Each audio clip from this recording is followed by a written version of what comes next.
Apa pandangan teologis atau etisnya ketika orang yang ini orang berduit, brother, ada uangnya dan dia nyumbang ke gereja banyak. Nah, kita sebagai gereja bagaimana menyikapi?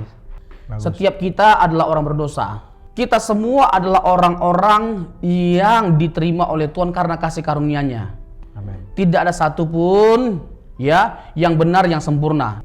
Jangan menganggap seakan-akan Dosa bahwa LGBT lebih besar dari dosa lu sekedar bohong gitu. Iya, yang ini tidak layak, yang lainnya dilayakkan, padahal sama-sama orang berdosa. 3, 2, 1, ngobrolin pesona Injil yuk setiap hari. Brother Rawa, Yes.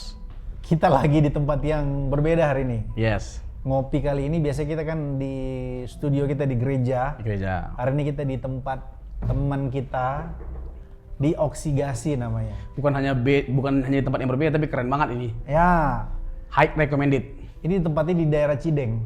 Cideng ya. Daerah Cideng. Ini anak Tuhan ini dulu mahasiswa kita, brother. Iya.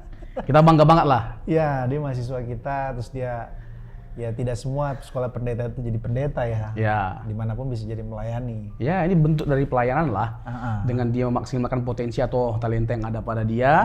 Dan ya yang penting adalah tujuannya untuk kemuliaan nama Tuhan. Apapun yang kita kerjakan. Kan jelas kan kata Alkitab, baik minum, makan, semuanya kita lakukan untuk kemuliaan nama Tuhan. Baik minum, aku minum dulu lah. Minum. Itu bagian. Ya kan? Kopinya Bagiannya. Oksigasi. Mantap. Yes. Kita sih nggak banyak bertele-tele ngomong lah. Ini memang enak. Enak banget. Makanannya enak, kopinya juga enak. Ini apa? Gula aren ya punya brother ya? Gula aren betul. Gula aren. Aku mau ngajak brother ngomongin sesuatu yang saat ini ya jadi hal yang kalau ada istilah anak-anak sekarang itu dinormalisasi. Terkait dengan LGBT. Oke, terus? Ini agak sensitif sih. Bahkan sekarang sudah ada LGBTQ kan. Ya. Dan ada juga turunan-turunan yang udah banyak. Ya, plus. Di kota-kota besar, bahkan ini sudah sampai di daerah-daerah ya. Atau sebelum aku kasih pertanyaan, aku mau nanya brother sederhana loh. LGBT itu menurut brother dosa nggak? Pertanyaannya sebelum nanti brother jawab lebih jauh. Dosa nggak LGBT itu? Lalu gini, dinormalisasi gini ya, memang kan ini sudah jadi apa? Identitasku. Bahkan ada banyak teks-teks Alkitab. Mungkin aku mulai dari cerita tentang Daud sama Nathan. Mereka kesannya saling berkasih sayang. Bahkan ada terjemahan lain dibilang mereka saling bercuman gitu. Sebelum nanti aku masuk ke teks-teks yang lebih mendalam yang digunakan oleh teman-teman ini. Kasih dulu pendahuluan brother terkait LGBT. Apa pandangan brother tentang LGBT? Kita membahas ini santai tapi serius. Ya. Santai dalam pengertian kita berupayalah ya menunjukkan sikap bahwa kita bukan bermaksud untuk menghakimi. Oke. Dan serius dalam pengertian kita harus mengarahkan setiap pembahasan kepada Alkitab. Oke. Jadi kita dudukkan pada sesuatu yang bagi kita memang Alkitab lah yang menjadi bahan untuk kita mengevaluasi segala sesuatu. Apapun itu gitu, termasuk masalah LGBT. Kalau mau dipersoalkan masalah intinya, apa kata Alkitab? Tentu Alkitab atau orang Kristen seharusnya menolak dengan tegas LGBTQ+. Ya ada A atau I juga sih, ya. A itu aseksual. Poin utamanya yang kalau kita mau tegaskan dari awal, ya kita nggak setuju. Tapi kan nggak sesimpel ini orang langsung menerima. Nggak sesimpel itu Ferguson biasanya Ya, kan? itu dia. Tentu dengan jawaban atau argumentasi yang panjang lebar lah. Betul. Yang akan kita paparkan hari ini. Ya. Dan kita sekali lagi ya, ini tidak dikemas dengan spirit untuk menghakimi siapapun, tapi karena kita berdiri di atas kebenaran Alkitab, maka benar dinyatakan benar, salah dinyatakan salah. Alkitab mengungkapkan LGBTQ sebagai sesuatu yang salah karena hubungan yang diberkati oleh Tuhan dipandang benar oleh Alkitab adalah heteroseksual, laki-laki dan perempuan. Jadi bukan perempuan dengan perempuan atau laki-laki dengan laki-laki. Adam dan Hawa kan diciptakan awalnya kan? Iya, Adam dan Hawa. Bukan Adam dan Saiful. Bukan kumis dan kumis berapa ya kan? Ya kan Adam and Eve, ya kan bukan Adam and Steve. Jadi jadi jelas sekali. Kan kalau ada orang yang mencoba untuk mempersoalkan kekristenan, kayak terkesan orang Kristen itu abu-abu dalam menyikapi LGBTQ. Enggak, Alkitab nggak pernah abu-abu. Ya abu-abu itu oknumnya. Oknumnya, pribadinya. Nggak makanya, utuh ya. Iya, makanya nanti banyak teks-teks Alkitab yang akan kita bongkar, yang akan kita sajikan dengan terang benderang, bahkan secara eksplisit. Alkitab menegaskan bahwa LGBTQ atau homoseksual sebagai sesuatu yang ditolak atau ditentang oleh Alkitab. Meskipun nanti kaum LGBT itu ada kelompok revisionis namanya. Revisionis ya. Mereka mencoba untuk merevisi atau memberikan makna ulang terhadap sebuah teks dan konteks. Nah, itu nanti ada beberapa yang akan kita sajikan, brother. Jadi intinya kalau mau bertanya di awal, apakah kekristenan itu setuju atau menentang ini dan menganggap ini sebagai sebuah dosa? Jelas. Sebagai wabah katanya.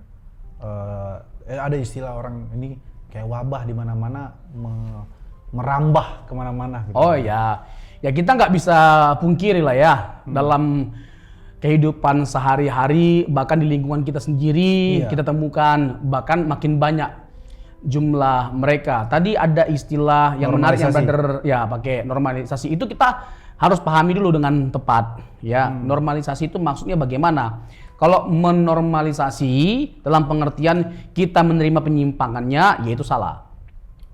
Tapi tetap kita menerima mereka sebagai seorang teman, sebagai seorang sahabat, meskipun mereka menyimpang, ya itu sah-sah saja, itu nggak jadi masalah. Kalau ada teman kita yang seperti itu, jangan kita jauhi. Karena apa? Karena ya dosa ya dosa. Jadi jangan sampai kita menganggap seakan-akan bahwa mereka itu hina sekali, ya bejat sekali karena dosa homoseksual yang mereka lakukan. Semua kita tanpa terkecuali adalah orang-orang berdosa. Bukan hanya sekedar orang-orang yang melakukan dosa LGBT ini. Iya, jadi jangan pernah berpikir bahwa mereka nggak layak kita layak. Nggak, semua pada hakikatnya, apalagi dalam konteks kasih karunia Yesus yang telah mati bagi setiap kita. Yesus mati bukan untuk menebus orang benar, tapi orang tidak benar. Bukan untuk datang kepada orang yang sakit, tapi bukan orang yang sehat, tapi orang yang sakit. Dan kita semua jelas adalah orang yang sakit. Injil mengungkapkan kepada kita bahwa kita adalah orang-orang yang bobrok, orang-orang yang bejat, orang-orang yang jahat lebih dari apa yang kita bayangkan. Tapi satu sisi kita adalah orang-orang yang dikasih oleh Kristus lebih dari apa yang kita bayangkan. Karena apa? Dia mati, dia bangkit bagi setiap kita. Kita penjahat, kita pemberontak, kita pengkhianat, tapi rela loh dia datang untuk mengasihi kita, menyelamatkan kita. Itu sebelum masuk ke lebih ke doktrinal, ini kan udah masuk ke agak doktrinal nih brother. Aku mau masuk yang sifat-sifatnya umum-umum dulu deh. Tadi kan aku udah tanya terkait dengan digunakan Daud sama Nathan itu brother. Jadi tolong brother elaborasi. Boleh banget. Apa sih konteksnya si Daud sama Nathan nih? Seolah-olah itu mengafirmasi bahwa ternyata tindakan homoseksual atau LGBT itu sudah ada di dalam Alkitab. Bicara LGBT ini kan tidak hanya bicara homoseksual, brother. Tapi kan itu LGBT kan apa? Lesbian, gay, kemudian biseksual dan transgender. Jadi orang-orang ini di dalam konteks masyarakat agak dulu agak tabu melihat orang-orang ini. Maksudnya agak kalau sekarang tuh kesannya jadi biasa gitu brother. Orang yang transgender jadi biasa, orang yang biseksual juga biasa. Orang yang gay juga biasa. Zaman dulu kalau kita jalan gandengan begini biasa. Kalau sekarang orang kalau gandengan begini Dan langsung jangan-jangan ya kan, kalau kata Mongol kalau masuk ke dalam gym ada 100 laki-laki, 99-nya itu ngondek, katanya begitu. Iya. Brother. Ingat ya waktu kita di Starbucks Arena, yang hot coklatnya jatuh, padahal tulisannya di sini sinners, si pendosa, Filipi 4:13. Waktu Starbucksnya jatuh, apa dia bilang? Itu kan jatuh Starbucksnya. Ingat nggak gitu gitu? Padahal ganteng. Padahal ganteng ganteng banget, gagah, badannya bagus banget ya. Tapi di sini tulisannya sinners. Itu jadi normalisasi. Aku mau nanya terkait dengan gini. Orang-orang ini semakin banyak, bahkan mereka ada di posisi-posisi yang cari uang jago. Ya. Kemudian mereka ada di entertain. Lihatlah orang-orang itu ada banyak di sana. Sekali lagi kita bukan benci orangnya ya. Kita juga tidak menghakimi mereka. Tapi pertanyaan aku sesederhana ini, kan nggak ada ruginya. Kan gue nggak merugikan elu. Ya. Kalau bahasanya dia, kalau gue jadi LGBT, emang kenapa? Emang gue ngerugiin elu? Emang gue minta uang dari lu? Minta bayaran kontrakan atau rumah atau bayaran yang lain-lain dari lu? Kan selama kami tidak merugikan kalian, so what gitu. Justru kalianlah yang merugikan kami. Ini kan hak asasi kami. Kan kita bebas memilih dong. Kalaupun gue memilih untuk jadi LGBT, so what? Orang tua gue aja nggak marah. Kenapa lu yang jadi sewot gitu? Bahasanya begitulah kalau dalam seharian. Apa pandangan brother? Nah dalam kan gini loh, poin utamanya adalah kita menilai segala sesuatu dalam terang kitab suci. Ini bukan soal sikap kita ini, tindakan kita ini merugikan orang lain atau tidaknya. Bukan itu. Poin utamanya adalah apakah Alkitab menyatakan tindakan itu sebagai sebuah kesalahan atau penyimpangan atau tidaknya. Di situ poin utamanya. Kalau bicara tentang tindakan merugikan, ya gua cari hidup sendiri dengan gua bekerja, dengan gua berbisnis. Terus salahnya apa sampai lu seakan-akan memandang gua hina banget? Bawa-bawa ayat kitab suci lagi. Kan kita nggak mempersalahkan lu bekerja keras, kita nggak salahkan lu berbisnis. Ya silakan, bukan hanya lu, siapa aja gitu loh. Ya kan dalam tanda petik pembunuh, ya kan pelaku kejahatan yang lainnya, kalau dia mau melakukan satu pekerjaan atau bisnis dengan baik dia melakukannya, ya silakan, nggak jadi masalah. Tetapi tindakan pembunuhannya harus kita nyatakan sebagai sebuah kesalahan. Tindakan penyimpangan seksualnya kita harus nyatakan sebagai sebuah kesalahan. Jangan atas nama gua bekerja baik-baik kok, gua hidup baik-baik kok, lalu kita seakan-akan melegalkan penyimpangan seksual kita. Nah itu nggak nyambung dong, nggak co-equal gitu loh, nggak ketemu. Gitu loh. Jadi nyatakanlah yang salah sebagai salah.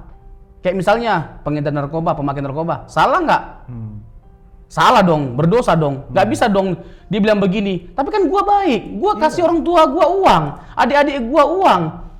Gua kan menghidupi banyak orang, menghidupi banyak orang. Apalagi perpuluhan gua paling gede di gereja.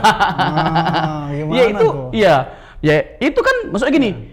Lu mau melakukan sesuatu yang baik nggak dilarang, silakan saja. Tapi semua kebaikan lu nggak bisa meniadakan tindakan jahat lu. Nggak bisa membuat yang tidak benar jadi benar, yang salah jadi tidak salah, yang salah tetap salah dong. Kan pergumulan kita adalah bagaimana Alkitab memandang LGBT, penyimpangan seksual. Oke, masuk ke Alkitab. Gue bisa punya teks. Daud sama Nathan. Itu ada banyak teks itu digunakan oleh teman-teman LGBT kita. Apa penjelasan terkait itu? Ya, kayak misalnya kata-kata seperti berciuman, menangis bersama, berpelukan, lalu melepaskan bajunya. Nah, ini kan dalam tanda petik. Lalu disimpulkan Daud dan Yonatan itu melakukan hubungan seksual, homoseksual.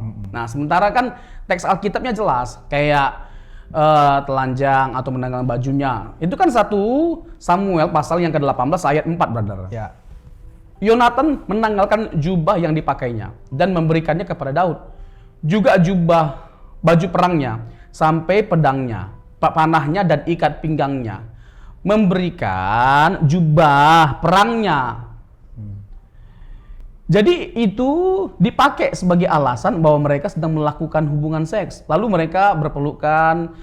Tapi nggak ada loh teks yang dipakai itu menunjukkan bahwa mereka sedang melakukan, maaf nih, orgasme. Tapi yang ada adalah bertangis-tangisan. Gitu loh. Nggak ada sampai pada titik ada tindakan seksual yang mereka lakukan. Dan menanggalkan baju itu bukan baju semuanya ditanggalkan, tapi baju perangnya.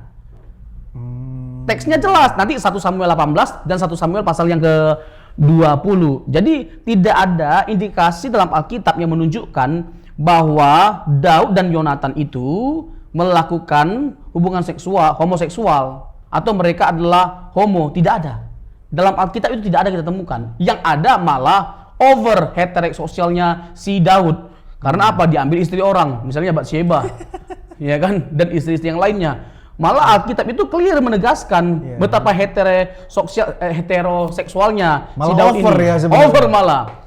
Ya kan, kalau Yonatan kan dia sama juga heteroseksual. Oke. Jadi nggak ada indikasi yang menegaskan bahwa mereka adalah homo. Nah, dulu sebelum lebih. Saya tambah lagi satu lagi. Oke. Misalnya ciuman di Indonesia, misalnya di wilayah timur. Ciuman misalnya dalam pengertian seperti jidat ketemu jidat, Ya, hidung ketemu hidung. hidung ketemu hidung. Itu biasa. Itu di sabu apa di rote tuh, Om Ivan? Di sabu rote. Sabu atau rote. Ini teman kita ada salah satu orang NTT juga betul. dari Kupang. Jadi itu merupakan tradisi atau budaya. Nah, susahnya begini, kalau kita mencoba untuk membenarkan tindakan kita, penyimpangan kita dengan melihat budaya orang lain tanpa memahaminya dengan kacamata budaya mereka. Itu memang bentuk penghormatan kepada orang yang dikasih, ya seperti itu. Mereka berkasih-kasihan atau bersalaman. Salamannya bukan hanya seperti ini, tapi yang muka ketemu muka, hidung ketemu hidung, atau jidat ketemu jidat. Di Indonesia aja ada seperti itu. Masa karena kita yang tidak punya budaya seperti itu, langsung kita menyimpulkan, kan jadi aneh loh. Ih, homo loh dia. Hidungnya ketemu hidung laki-laki sama laki-laki. Kan nggak boleh begitu. Kan bisa begitu. Itu loh. Gini, brother. Apakah itu termasuk dari kaum revisionis tadi yang brother? Ya, gini. Kalau kita bicara tentang kaum revisionis, kita deskripsikan dulu. Kaum revisionis itu adalah orang-orang yang mencoba membaca ulang sebuah teks. Lalu memberikan makna yang baru terhadap teks itu. Misalnya nanti terkait dengan Sodom dan Gomora. Oke, nanti di sebelum kejadian. lebih lanjut ke Sodom dan Gomora, tahan dulu di situ Sodom dan Gomora. Aku mau masuk ke landasan teks beberapa teman-teman ini terkait untuk mengafirmasi bahwa tindakan LGBT itu adalah tindakan yang alkitabiah. Itu bukan penyimpangan.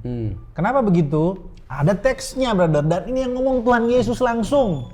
Matius pasalnya yang ke-19 ayat 12. Itu dijadikan teks atau landasan teks mereka terkait dengan bahwa ini Tuhan Yesus sendiri yang ngomong. Dan ini lagi-lagi ini masalah hermeneutik. Mungkin brother kasih edukasi sedikit soal menafsirkan Alkitab itu kaidah-kaidah sederhananya seperti apa sehingga orang tidak salah atau tersesat dalam menyimpulkan teks-teks yang ada dalam Alkitab.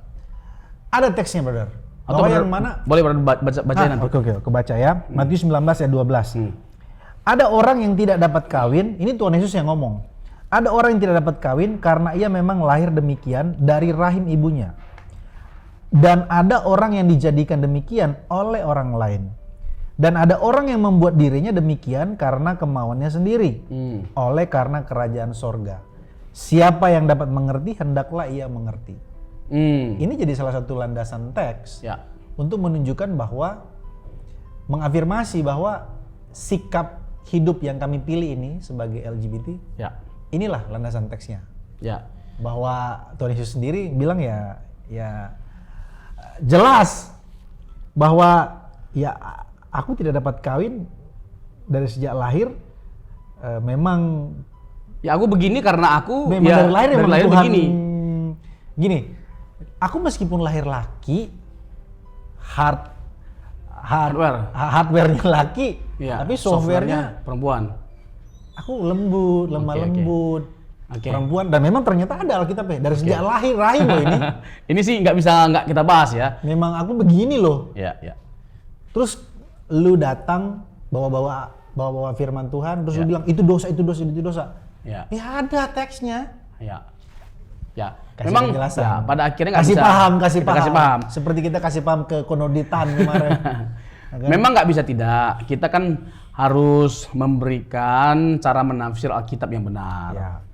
Karena udah jelas itu adalah sebuah kesalahan dalam menafsir. Jadi Matius pasal yang ke-19 ayat 12 tidak sedang mendukung LGBT. Apalagi sampai Yesus diikutkan gitu loh. Ya. Yesus sendiri mendukung. Nah, kata orang yang tidak dapat kawin diterjemahkan sebagai eunuch atau sida-sida. Dalam pengertian begini, ada orang yang memang nggak dapat kawin karena apa? Karena memang secara fisik tidak memungkinkan, atau tidak berniat menikah, atau tidak mampu menikah karena telah dijadikan sebagai sida-sida atau kasim. Kasim, zaman dulu Kasim. Ya. Nah, ada yang ketiga juga, orang yang mengambil keputusan pribadi untuk tidak menikah karena apa? Panggilan tertentu yang secara penuh waktu.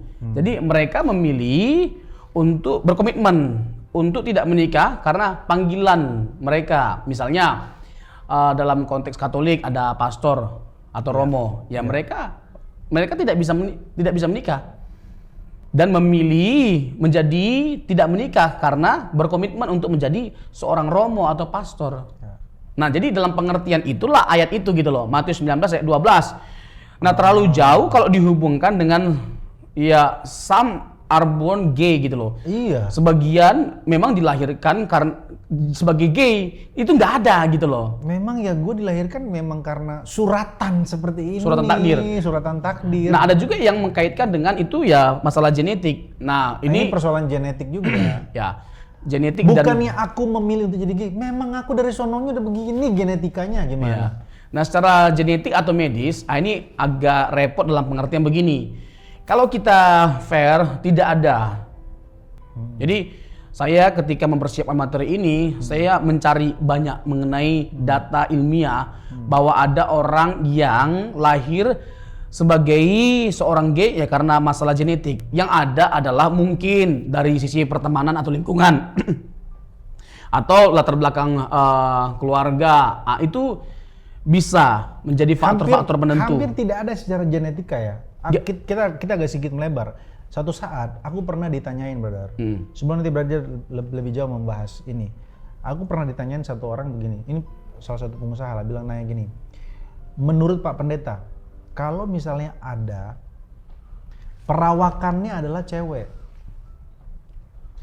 tapi dia itu sesungguhnya secara di dalamnya dia tuh laki.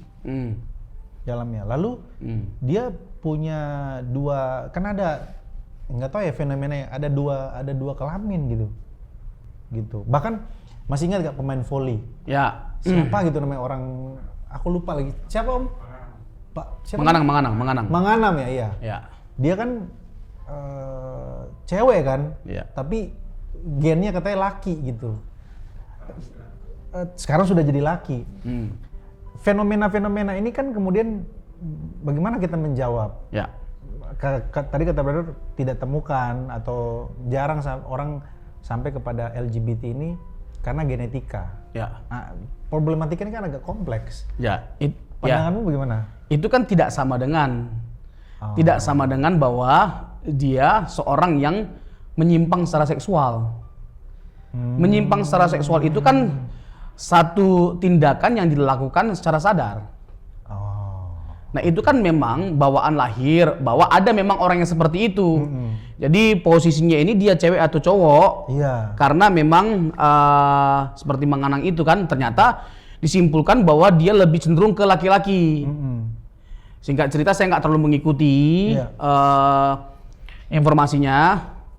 Dia lebih cocok oleh dokter medis, secara medis lebih cocok ke cowoknya. Nah, itu memang kita nggak bisa menjelaskan dengan panjang lebar karena kita bukan ahlinya. Betul. Tetapi bagian yang kita maksud tadi adalah bahwa penyimpangan secara seksual yang dilakukan secara sadar hampir tidak pernah ditemukan karena genetika ya. Nggak ada. Memang itu pilihan hidup seseorang. Pilihan hidup. Nah, saya tantang lah setiap orang yang mendukung LGBTQ, Suka nih kalau Iya. nantang-nantang begini. silakan berikan data ilmiah yang menunjukkan bahwa seseorang secara genetikal itu lahir sebagai LGBT. Atau nggak usah gay. secara ilmiah, nanti agak lama. Tulis di kolom komentar aja di bawah. Boleh, nanti kita Iya. berikan jawaban. Iya, kita kasih tanggapan. Ya. gitu. Lalu yang kedua nggak kalah menarik adalah bahwa bagaimana penampilannya. Ya, Kan ada orientasi, ada ekspresi. Itu kan masuk ke kategori ekspresi. menarik nih. Ya, kalau orientasi itu kan terkait dengan tindakannya. Hmm. Ya kan, orientasi seksnya yang menyimpang. Jadi melakukan satu tindakan seks yang dianggap menyimpang. Nah, ini nanti kita bahas lebih panjang lebar lagi terkait dengan dukungan ayatnya karena belum terlalu banyak kita bahas. Nah, kalau kita bicara tentang ekspresi tadi kan penampilannya cowok Oh, tapi di dalamnya enggak, penampilannya cowok. Ya dia cowok tapi penampilannya cewek. Ah, iya, Atau iya, dia iya. cewek Dia gitu penampilannya loh. cowok, Ya, tomboy penampilannya gitu. cowok atau tomboy. Ya dalam tanda petik sebenarnya ini kalau secara etis atau secara pastoral sebenarnya lebih sulit daripada ketika kita membahas secara doktrinal. Tetapi kalau kita begini, poin utamanya adalah jangan melakukan tindakan seks yang menyimpang. Itu saja. Kalau dia sudah terlalu nyaman dengan ekspresi, ya, ekspresi penampilannya seperti itu ya sudah nggak jadi masalah. Yang penting jangan dipenuhi hasrat penyimpangan seksnya. Ini sekaligus membantu memberikan jawaban ke teman-teman yang selama ini kan dijustify orang yang cewek tapi gaya kayak cowok. Ini mah lesbian nih. Ya, kan nggak sesimpel yang kita pikirkan. Iya, Mungkin langsung gini loh, justify. dia Ini sudah cowok, membangun. tapi kemayu-kemayu misalnya ini mah homo nih digituin. Ya, itulah bentuk dari kita bisa merangkul mereka ya dengan kasih tentunya. Jadi ada orang-orang nggak sesimpel yang kita pikirkan, orang-orang yang seperti itu dari sejak lama gitu loh.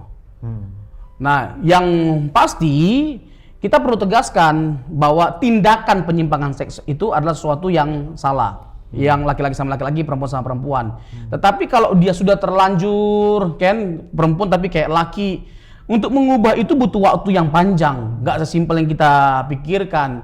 Lalu perempuan udah terbiasa menggunakan pakaian laki-laki, yang laki-laki pakai pakaian perempuan.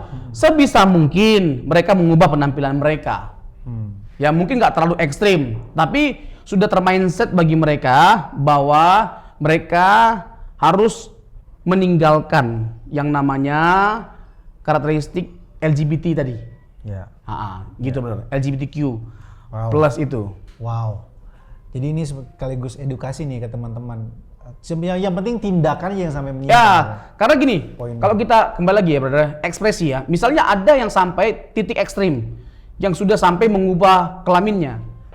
Oh iya. Ini kan ribet. Ini yang saya bilang tadi. Kalau kita bahas dari sisi etis atau pastoral, ini lebih ribet sebenarnya. Iya. Sampai mengubah kelaminnya. Ya kan laki-laki mengubah jadi perempuan. payudaranya. Ya, ya kan. Lalu mengoperasi kelaminnya. Kelaminnya, iya. Ini kan ribet. Nah, misalnya kalau dia bertobat, gitu loh. Dia mau bertobat, mengakui bahwa tindakan dia salah selama ini. Kan untuk mengubah itu nggak gampang. Iya. Gitu loh. Misalnya kalau dia punya duit, lalu mau operasi lagi ya bersyukur gitu loh. Puji Tuhan, silakan gitu loh. Ada loh orang di kolong langit ini dioperasi gitu kelaminnya. Iya. Yang cowok jadi cewek, Sampai cewek jadi ya, cowok, iya. ya sampai ada payudaranya, maaf kata. Nah kalau dia mau operasi lagi karena dia sudah bertobat atau berubah, ya go ahead gitu loh, nggak jadi masalah gitu loh. Tapi kan nggak gampang karena kan nggak murah kayak gitu-begitu, butuh biaya yang besar. Pokoknya langkah yang dia harus lakukan ya untuk kembali. Misalnya dia yang perempuan, maksudnya dia operasi gitu loh, bergaya jadi perempuan pada laki-laki, lalu kembali ke laki-laki, itu nggak gampang gitu loh. Iya. Tetapi yang paling penting adalah dia menyadari bahwa dia laki-laki, kembali dia menyadari bahwa dia laki-laki dan tidak akan pernah lagi berkomitmen, tidak akan pernah lagi melakukan penyimpangan seksual, itu yang paling penting, gitu loh. Masalah nanti dia bagaimana mengembalikan penampilan dia dari wanita menjadi laki-laki, dari laki-laki menjadi wanita, itu masalah waktu saja. Oke. Aku mau masuk ke Sodom dan Gomora tadi. Itu Ya. jadi salah satu peristiwa yang afirmatif buat teman-teman LGBT bahwa sama kaum revisionis tadi ya, dimaknain ulang. Ya. Bahwa yang di Sodom dan Gomora itu bukan persoalan percabulan atau LGBT sebenarnya. Ya. Apa Oke, tanggapan brother? Ini yang paling esensial. Mudah-mudahan waktu kita cukup, brother ya. Harusnya cukup. Nah, kalau kita bicara tentang Sodom Gomora, kejadian pasal yang ke-19. Ya. Kalau kejadian pasal 18 itu Allah memberitahu bahwa Abraham akan punya anak dan membumi hanguskan Sodom Gomora. Pasal 19 itu peristiwanya. Dihancurkan dengan api dan belerang. Menariknya begini, dalam tanda petik ya. Mereka yang kita sebut sebagai kaum revisionis merevisi maksud dari konteks itu, peristiwa itu. Mereka mengatakan bahwa Sodom dan Gomora dosanya itu banyak dan dosa yang umum itu lebih ke ketidakadilan sosial. Satu. Yang kedua, bukan homoseksualnya yang salah. Karena orang-orang Sodom Gomora itu bukan hanya orang homoseksual, tapi heteroseksual juga banyak. Lalu mereka mengatakan homoseksual itu tidak salah. Yang salah itu karena mereka melakukannya secara paksa. Maksudnya secara paksa? Iya, mereka melakukannya secara paksa atau pemerkosaan. Oh. Jadi kalau seandainya tidak dilakukan secara paksa, tidak dilakukan secara pemerkosaan, yaitu tindakan sah-sah saja homoseksual itu. Nah, itu ada yang ngomong begitu, brother. Nah, yang kedua, kan di kejadian pasal yang ke-19 itu kan ada kata-kata kami ingin pakai mereka. Iya, kami ingin pakai mereka. Betul. Kata pakai itu, kata yang dipakai di sana itu adalah yada. Oke. Nah, di ayat 5, pasal 19. Oke. Mereka berseru kepada Lot, di manakah orang-orang yang datang kepadamu malam ini? Bawalah mereka keluar kepada kami supaya kami pakai mereka. Jadi kata yang dipakai itu adalah yada. Dan biasanya diterjemahkan kalau tidak bersetubuh mengenal. Nah, inilah kaum revisionis tadi. Ada yang memahami bahwa mereka itu bukan hendak melakukan hubungan homoseksual. Tetapi ada tradisi pada waktu itu yang namanya tamu itu harus diperkenalkan kepada rakyat setempat yang ada di situ. Jadi supaya dilakukan ramah tamah. Welcome. Ya, welcome lah, disambut lah. Hospitality. Nah, kayak dianggaplah Lot itu melanggar kebiasaan atau tradisi atau budaya yang seperti biasa. Nah, kalau dipahami dalam pengertian itu agak lucu. Karena apa? Karena respon dari Lot adalah memberikan 2 anak perempuannya yang nggak pernah disentuh oleh pria. Oh iya. Jadi kayaknya rasanya nggak cun kalau ke situ ditafsirkan. Betul. Yang kedua, tadi kan kalau dibilang bahwa pemerkosaan atau secara paksa itu yang salah. Nah, poin utamanya itu jelas Alkitab mengatakan bahwa kejahatan mereka besar. Mereka melakukan satu kesalahan atau dosa yang besar. Nah, dikatakan demikian karena apa? Karena memang ada satu tindakan penyimpangan di Sodom dan Gomora ini. Nanti di Yudas 1, brother. Yudas 1 ayat 7, di sana dikatakan demikian. Yudas, sambil brother cari itu, jadi apakah memang benar dosa di sana bukan hanya homoseksual? Ya, sebenarnya banyak. Tapi yang mau disoroti ya yang paling vulgar lah. Yaitulah homoseksual. Nah, misalnya Yudas 1 ayat 7. Boleh.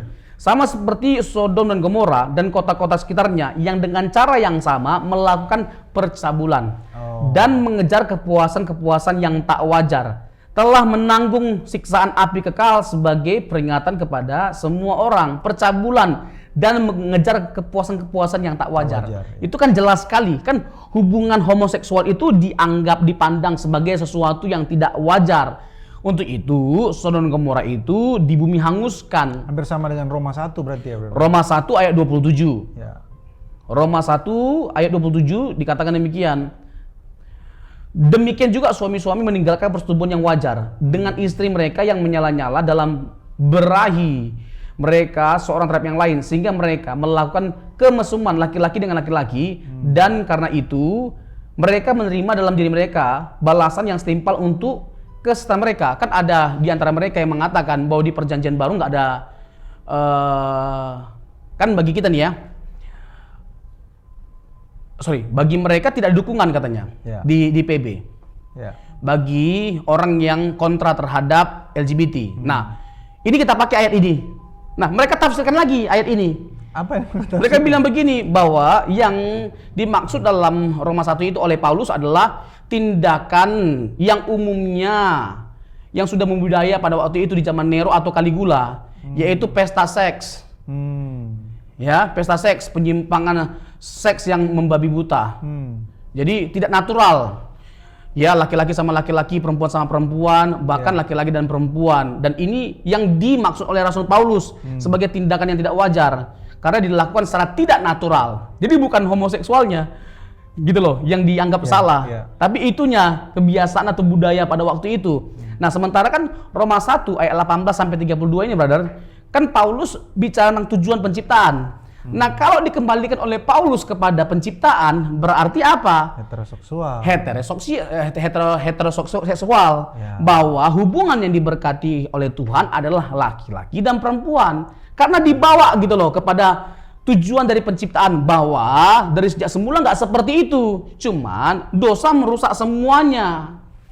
Gitu loh, brother. Nah, kita tambah lagi teks-teksnya. Misalnya Imamat pasal 18 ayat 22. Janganlah engkau tidur dengan laki-laki secara orang bersetubuh dengan perempuan, karena itu adalah suatu kekejian. Nanti diulangi lagi dalam Imamat pasal yang ke-20 ayat 13. Jadi perjanjian lama maupun perjanjian baru, kita punya dasar-dasar yang kuat, dasar-dasar yang jelas sekali dalam menolak penyimpangan seksual atau yang disebut dengan LGBTQ+. Ya. Jadi jangan sampai ada orang yang menganggap kekristenan itu abu-abu. Kalau ada yang abu-abu itu oknumnya, orangnya.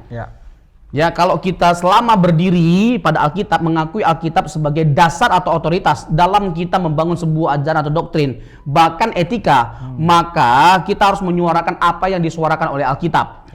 Dan hati-hati sekali ya kepada kaum revisionis yang mencoba untuk menafsirkan ulang sebuah teks dalam Alkitab. Nah, inilah salah satu pandangan mereka. Mereka mengatakan bahwa perjanjian lama itu sudah lagi nggak berlaku.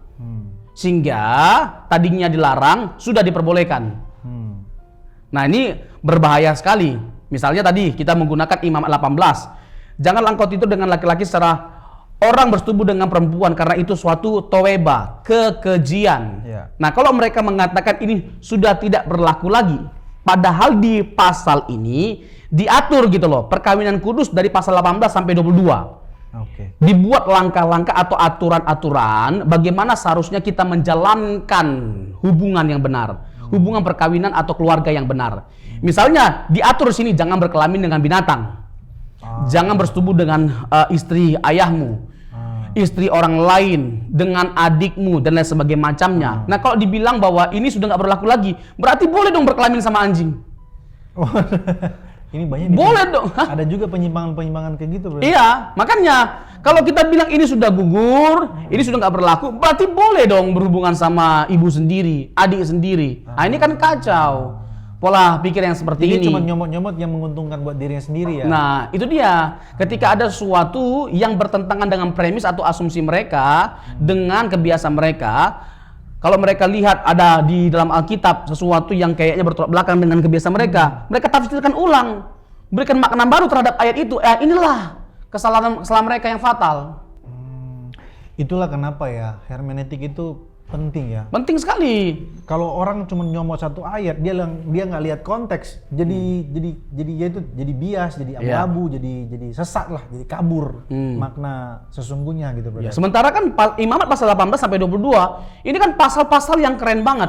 Pasal-pasal yang pada umumnya dalam konteks etika perkawinan Kristen dipakai gitu loh, pasal 18 sampai 22 ini. Gitu loh, bagaimana kita melihat apa-apa saja yang nggak berkenan di hadapan Allah. Salah satunya ini, laki-laki berhubungan dengan laki-laki. Ini sesuatu yang nggak berkenan di hadapan Allah. Begitu, brother. Jadi dari sisi teologis, kita memberikan dudukan yang kuat sekali terkait dengan larangan terhadap penyimpangan seks atau yang disebut dengan LGBTQ. Banyak sekali gitu loh ayat-ayatnya, dan kita memberikan penafsiran yang konservatif yang pada umumnya dipakai untuk menolak LGBTQ. Aku mau masuk ke hal yang praksis ke gereja.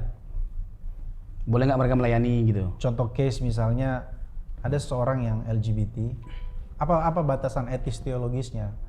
apakah orang ini boleh melayani naik mimbar, entah jadi WL, entah jadi usher, entah jadi apa, bahkan ya bisa jadi pengkhotbah juga tuh. Oke. Apa batasan etis teologisnya? Lalu kemudian kalau aku hubungkan dengan masalah HAM, ini kan hak asasi kita, hak asasiku dong. Kok tadi pertanyaan di awal tuh, kok malah membatasi hak asasiku? Ya. Boleh nggak kira-kira orang-orang seperti ini? Ya tentu pertanyaannya bukan boleh atau tidak ya. Tapi apa pandangan teologis atau etisnya ketika orang yang ini orang berduit, brother, ada uangnya dan dia nyumbang ke gereja banyak. Nah, kita sebagai gereja bagaimana menyikapi ya gini, ini pertanyaan praktis tapi sebenarnya nggak mudah juga dalam prakteknya. Iya. Kita terapkan. Jadi intinya gini, bahwa setiap kita harus sadar benar bahwa setiap kita adalah orang berdosa. Bagus. Setiap kita adalah orang berdosa. Jadi dalam gereja ya, kita semua adalah orang-orang yang diterima oleh Tuhan karena kasih karunia-Nya. Amin. Tidak ada satupun ya yang benar, yang sempurna. Kita semua tanpa terkecuali adalah orang-orang berdosa dengan dosa kita masing-masing. Jangan menganggap seakan-akan dosa bahwa LGBT lebih besar dari dosa lu sekedar bohong gitu. Iya, yang ini tidak layak, yang lainnya dilayakkan, padahal sama-sama orang berdosa. Ya. Jadi intinya adalah karena kita semua adalah orang yang berdosa yang dilayakkan karena kasih karunia Tuhan, maka mereka juga adalah bagian dari orang yang dilayakkan karena kasih karunia Tuhan. Boleh nggak mereka melayani? Sangat boleh. Ya. Boleh nggak mereka mendapat panggung? Sangat boleh.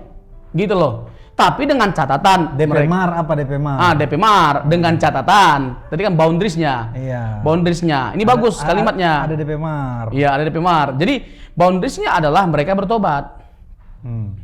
Jadi selama mereka belum menjalani pertobatan yang sungguh-sungguh, ya dituntun dulu, dibimbing dulu. Dituntun, dibimbing baik-baik oleh gereja, dan gereja harus memfasilitasi bimbingan terhadap orang-orang yang seperti ini. Bukan malah di ekskomunikasi.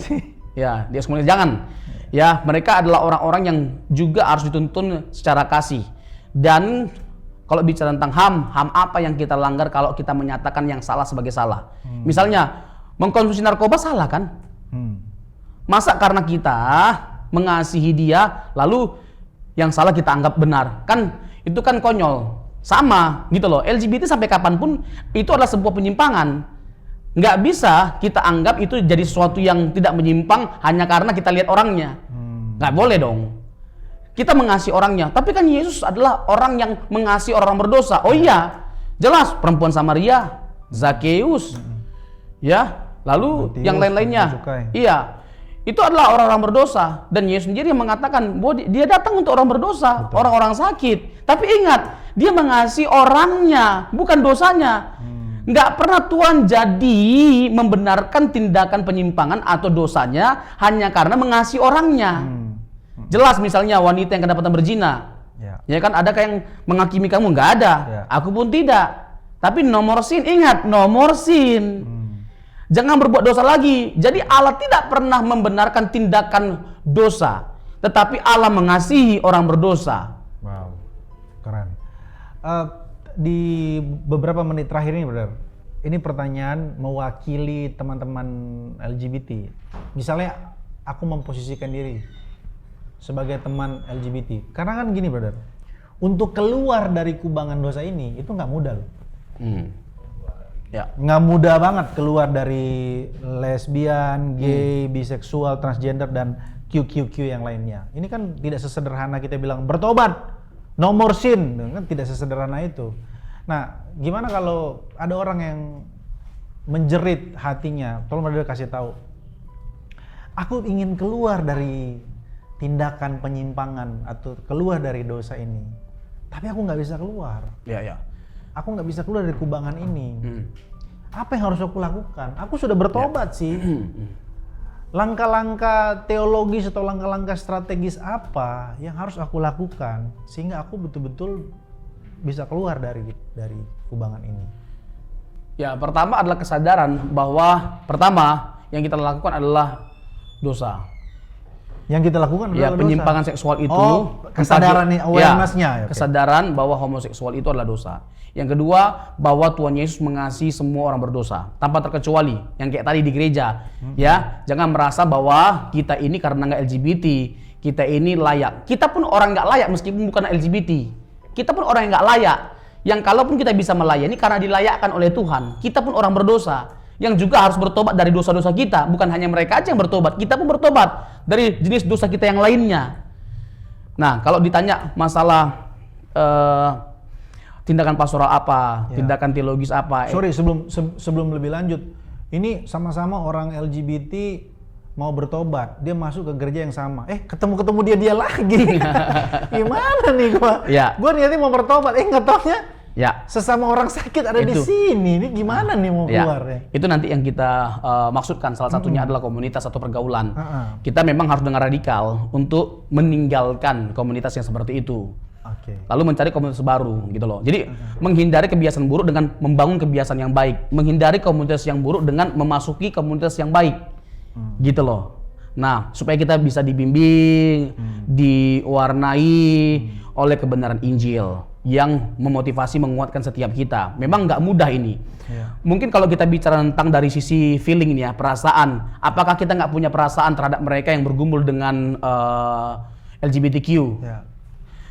Ya mungkin Pak Pendeta nggak pernah bersama dengan mereka. Betul. Mungkin Pak Pendeta ya nggak pernah mengenal mereka, nggak pernah dekat dengan mereka. Kalau Pak Pendeta dengar jeritan hati mereka, Pak Pendeta mungkin kurus. Iya, mungkin Pak Pendeta nggak akan dengan mudahnya mengatakan bahwa mereka salah atau berdosa. Jangan-jangan Pak Pendeta pun pada akhirnya mengakui bahwa mereka itu boleh-boleh saja dengan sikap atau karakter yang seperti itu. Nah, begini, kita bukan tidak mengasihi mereka, tapi mengasihi tidak harus dengan menerima dosa, menerima kesalahan. Justru itu bukan tindakan kasih yang benar. Kalau kita mengasihi ketika teman kita salah, ya kita katakan sebagai sebuah kesalahan dong. Kita menjerumuskan dia kepada kebinasaan ketika dia salah, lalu kita bilang tidak salah. Ingatkan dong. Itu bagian dari kasih. Itulah Tuhan kita Yesus Kristus. Dia mencintai wanita yang kedapatan berzina itu.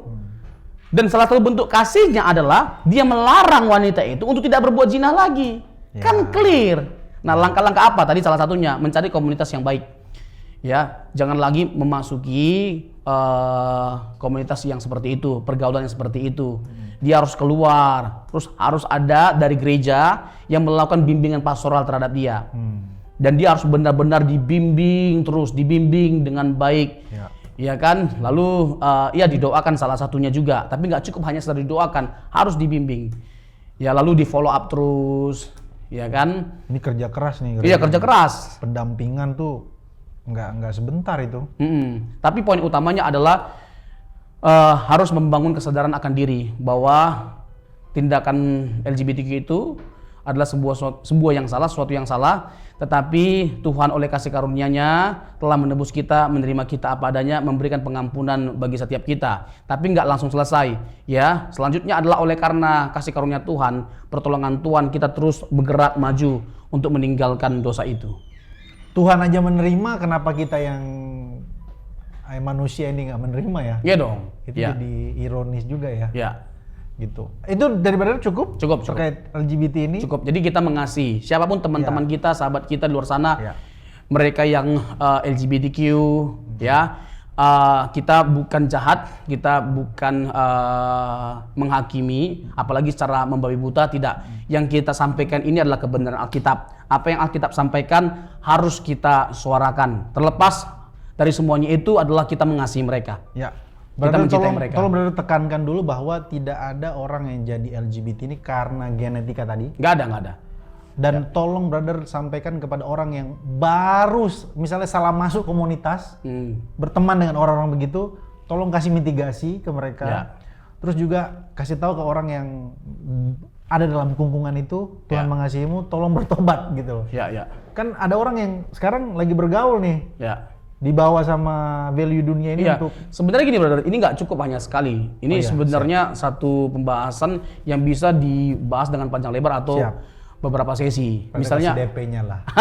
Misalnya yang tadi yang baru mau masuk, ya kan, atau yang sudah lama masuk. Mereka juga adalah orang-orang yang mungkin tahu bahwa mereka salah, tapi untuk keluar itu susah. Susah ya. Apalagi kalau persoalan emosionalnya terpenuhi, finansialnya terpenuhi. Ya, belum lagi kita masuk ke ranah keluarga. Ini kan waktu Indomami sebenarnya. Siap. Ini belum lagi masuk ke ranah keluarga di mana bahwa setiap keluarga itu harus mulai melakukan edukasi. Misalnya memperkenalkan gender terhadap anak-anaknya, laki-laki sebagai laki-laki dengan karakteristiknya, perempuan ya dengan berbagai macam karakteristiknya, pengenalan gender dari sejak kecil supaya nanti ya mereka tidak terjebak ya loh pada lingkungan yang salah, pertemanan yang salah, atau komunitas yang salah. Karena kalau sudah masuk kepada komunitas seperti itu, bukan hanya sekedar kita bisa membelok, tapi memang jadi LGBT, itu bahayanya. Ya, oke. Tahan dulu sampai situ, brother. Kita lanjut di lain waktu terkait kita masuk ke proses bagaimana keluarga itu menjadi tempat pertama kita mengajarkan ya, gender. Kebenaran, khususnya gender. Di Thailand tuh katanya anak itu dibiarin sampai umur berapa gitu, belasan, baru dia disuruh milih. Kamu mau jadi cewek atau jadi cowok. Bahkan ada 13 gender tuh di sana. 13 atau 16 ya? 13 sampai 16. Jadi bebas kamu mau jadi laki, mau jadi perempuan, atau mau jadi neuter, mau jadi apa terserah. Nah, apa pandangan kita? Next kita bahas itu. Thank you so much, Brother Awa. Sampai jumpa di lain waktu ngobrolin pesona Injil. Hari ini kita ngomongin tentang LGBT. Catatannya adalah apa tadi, Brother? Bahwa kita tidak membenci, tidak juga menghakimi, tapi kita mengasihi dengan kasih Kristus, kasih karunia Kristus itu. Dan kebenaran adalah kebenaran harus disampaikan meskipun terkadang itu menyakitkan. Wow, mantap. Thank you so much. God bless.